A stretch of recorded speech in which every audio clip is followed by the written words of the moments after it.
Alaska is facing a food security crisis, and Trump's trade war with Canada is making it worse. While Americans across the lower 48 debate tariff policies in abstract terms, Alaskans are discovering just how vulnerable their dinner tables really are. We're talking about a state where grocery bills are already crushing families, and now Trump's erratic tariff threats are turning Canada, Alaska's lifeline, into an unexpected adversary wielding economic scissors over the state's food supply chain. So what exactly is happening to Alaska's food security? And why is Trump's approach backfiring so spectacularly? To understand that, we need to look at the messy reality of how Alaska actually gets fed. Alaska's food supply chain reads like a logistical nightmare wrapped in geographic impossibility. A 2023 report commissioned by FEMA described Alaska's food supply chain as unique and vulnerable to disruption. Think about that for a moment. The Federal Emergency Management Agency is already concerned about how Alaskans eat on a normal day, before any trade wars or political drama. The numbers tell the story. Alaska annually exports almost $600 million in goods to Canada, while importing more than $750 million from the country. At least 20,300 Alaska jobs rely on ties to Canada. For a state with a total population of around 730,000 people, that's nearly 3% of all Alaskans whose livelihoods depend on smooth relations with their northern neighbor. But here's where it gets really interesting, and where Trump's strategy shows its fundamental ignorance of Alaska's reality. Roughly 4% of Alaska's imported food comes via the Alaska Highway, also known as the ALCAN. That might sound small, but it's actually critical infrastructure. Walmart, one of Alaska's major grocery suppliers, hauls a significant chunk of that 4%, trucking fresh meat and produce from Washington to 7 of its 9 Alaska locations. They've developed specialized equipment to protect truck chassis from frost heaves and cold weather damage. Their drivers work in teams of 2, so one can sleep while the other drives through the remote stretches. They know exactly where the reliable refueling stops are located and carry backup fuel just in case. This isn't just corporate efficiency, it's survival logistics in one of the harshest environments on the continent. The Alaska Highway stretches 2,550 kilometers across northern British Columbia and southern Yukon into Alaska. It's a remote highway where some areas offer limited or no cell coverage. Users are advised to plan ahead and check their fuel before traveling on remote sections. In the event of emergencies like forest fires or extreme weather, the highway can be closed entirely, cutting off Alaska's land connection to the outside world. Then Trump decided to pick a fight with Canada, and suddenly this delicate supply chain became a weapon. In February 2025, Trump imposed 25% tariffs on most goods from Canada, citing fentanyl concerns despite Canadian government data, showing that less than 0.1% of all fentanyl seizures entering the U.S. were made at the Canadian border. We have trillions of dollars coming into our country. If we didn't have tariffs, we would be a very poor nation, and we would be taken advantage of by every other nation in the world, friend and foe. We're not going to let that happen. And we have a very, very big case in the Supreme Court. Our country has a chance to be unbelievably rich again, but it can also be unbelievably poor again. If we don't win that case, our country is going to suffer so greatly. The tariff threat escalated throughout the year, reaching 35% by August, with Trump promising further increases if Canada retaliated. Canada's response was swift and targeted. And ingenuity. A supply chain that makes heavy use of Canadian materials, such as Quebec aluminum. And workers in this facility are building more than aircraft. They are building a stronger future for their families and for our country. Alors que le nouveau gouvernement du Canada regarde vers l'avenir, nous restons concentrés sur une priorité. Donner à nos travailleurs les moyens de le saisir. Doubler le rythme de construction de logements au cours de la prochaine décennie. Accélérer les grands projets d'intérêt national. Mettre en place une nouvelle stratégie industrielle de défense en reconstruisant, en réarmant et réinvestissant dans nos forces armée et garder le cap sur trois objectifs clairs. Protéger nos communautés, sécuriser nos frontières et réduire le coût de la vie. The world is changing rapidly. The largest economy, the United States, is fundamentally reshaping all of its trading relationships. And we're moving from an age that lasted decades, an age when free trade was a motor of global economic growth, to a new age, an age of economic nationalism and mercantilism. You know, the U.S. tariff rate is now the highest it has been. Prime Minister Mark Carney announced that Canada would shift from an age of free trade to building economic strength through strategic independence.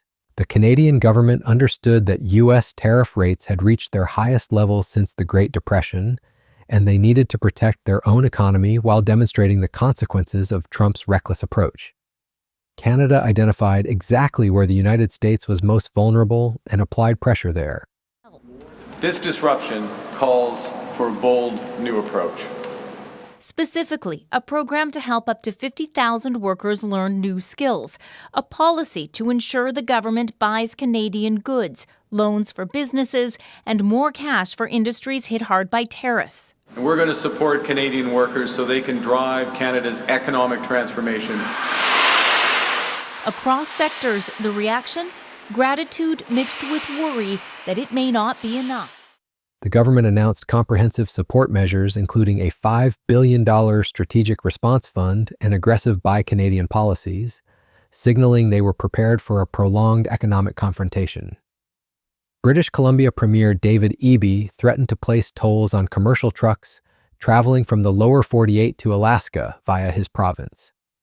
Think about the strategic brilliance of this move, targeting the very lifeline that keeps Alaska's grocery stores stocked.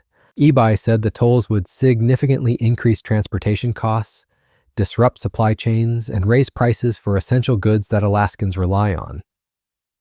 This wasn't random retaliation, it was surgical economic warfare. The threat worked exactly as intended. Leader in the Greater Toronto Area, too, accusing Carney of breaking a campaign promise. He said he could handle Donald Trump, but ever since he became prime minister, he's been bullied and pushed around. These pollsters told Cabinet that Trump's trade war is still a concern for Canadians, but not the top priority it was during the election. So what is the priority? Inflation, of course, cost of living, access to affordable housing, and of course, commercial relationship with the U.S. are the four main issues. All of the economic anxieties bubbling as Carney's government prepares to release its first budget next. Political observers and pollsters noted that while Trump's trade war remained a concern, the real-world impacts on cost of living and inflation were becoming the top priority for affected communities. Alaska's political leaders panicked. The Alaska House of Representatives passed a resolution by a 33-4 vote asking both the Trump administration and Canadian government to step back from the brewing trade war. House Majority Leader Chuck Kopp said Alaska was pleading between our two greatest powers to resolve the tariff situation. Even Alaska's Republican senators, Susan Collins and Lisa Murkowski, joined Democrats to back legislation that would exempt small businesses from Trump's Canada tariffs. But the damage to Alaska goes far beyond politics. When the Alaska Highway experiences disruptions, which happens regularly due to weather, washouts, or infrastructure failures, the effects on food security are immediate and severe. During a highway closure in Yukon, store shelves in Whitehorse see emptied of perishable goods like milk, eggs, fruits, and vegetables. A grocery chain eventually had to hire a Hercules aircraft to fly food in. Yukon NDP leader Liz Hansen noted that we have no emergency food provisions in this territory. We rely upon individuals to pull together their own emergency foods. Well, for many families who are living paycheck to paycheck, they don't buy or keep 3 or 4 days worth of groceries on hand. This vulnerability extends throughout Alaska's supply chain. Much of Alaska's food comes up by container ship, but even that system is fragile. One 24-hour delay, like a cargo ship needing repair in Tacoma, Washington, can send swift ripples through the entire food supply chain. As one Alaska grocery executive explained, When there are disruptions to that supply chain, things can become difficult rather quickly. That's when you can start to see shelves looking a little bit thinner. The shipping alternative isn't much better. Trucks driving goods up the Alaska Highway face their own perils, especially in winter. Trucks can roll over on ice. If drivers don't monitor trailer temperatures properly, whole orders can end up frozen and companies eat the losses. Recently, one driver had issues with fuel gelling from the cold, requiring a 12-hour rescue journey from Anchorage.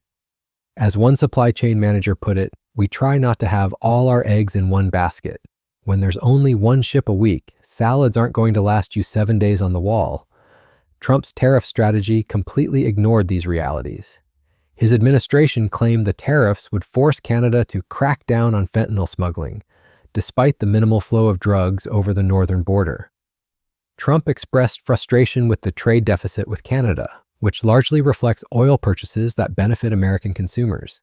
But the real issue is that Trump treated Canada like any other trading partner, failing to understand that Alaska's geographic isolation makes smooth Canadian relations a matter of basic survival, not just economic preference. The irony is staggering. Alaska is a state where residents pride themselves on self-sufficiency and resourcefulness. These are some of the most quietly competent people in America, capable of handling extreme weather, isolation, and logistical challenges that would defeat most Americans. Yet their food supply depends entirely on public infrastructure and international cooperation. Unlike the lower 48, where private producers mainly need functioning roads to reach private retailers, Alaska's food security requires coordination across ocean, land, and air, much of it through foreign territory. Canada understood this leverage perfectly. Rather than engaging in broad economic retaliation, Canadian leaders targeted Alaska specifically because they knew it would create maximum political pressure on Trump, while demonstrating the consequences of his reckless approach. The threat of highway tolls was particularly clever because it highlighted how a road built for Alaska's defense during World War II had been transformed into a glaring weakness by unpredictable foreign relations. The Alaska Highway was originally constructed during World War II to connect the contiguous United States to Alaska through Canada. It was completed in just months as a military necessity. Canada agreed to allow construction as long as the United States bore the full cost, and the road would be turned over to Canadian authority after the war ended. Ironically, the highway proved unimportant for the military during the war because 99% of supplies to Alaska were sent by sea. But today, that same highway has become critical civilian infrastructure that Canada can threaten whenever Trump decides to play trade war games. Trump's tariff policies generated significant political backlash even among his own party. Republican senators from border states joined Democrats in pushing back against policies that hurt their constituents. The legislation to exempt small businesses from Canada tariffs gained bipartisan support because lawmakers could see the real-world damage being done to American communities. Senator Lisa Murkowski said, "I've heard loud and clear from small businesses in Alaska. Tariffs are forcing prices to rise and making it difficult to plan long-term." Meanwhile, Trump's broader tariff strategy was falling apart in federal court. In May 2025, the U.S. Court of International Trade ruled that Trump's emergency tariffs under the International Emergency Economic Powers Act were illegal. The court permanently enjoined the relevant executive orders, though Trump's administration continued the tariffs while appealing. By September 2025, Trump was still trying to modify and expand his tariff policies, but the legal and political resistance was mounting. The Canada trade war also revealed the limits of Trump's negotiating approach. Despite claiming that trade deals would be easy to negotiate, Trump's administration failed to finalize dozens of promised agreements. His tariff letters to world leaders, he sent similar threats to 23 countries in 1 week, reflected frustration with his inability to achieve the quick wins he had promised. The 35% tariff on Canada came despite what many saw as improving relations between Trump and Canadian Prime Minister Mark Carney after their June 2025 meeting. For Alaska, the lesson is clear. The state's food security depends on maintaining good relations with Canada, regardless of whatever political theater is playing out in Washington. Alaska's geographic reality means it will always be vulnerable to supply chain disruptions, whether from natural disasters, infrastructure failures, or diplomatic conflicts. The state needs policies that strengthen these relationships and build redundancy into supply chains, not reckless trade wars that turn allies into adversaries. The broader implications extend beyond Alaska.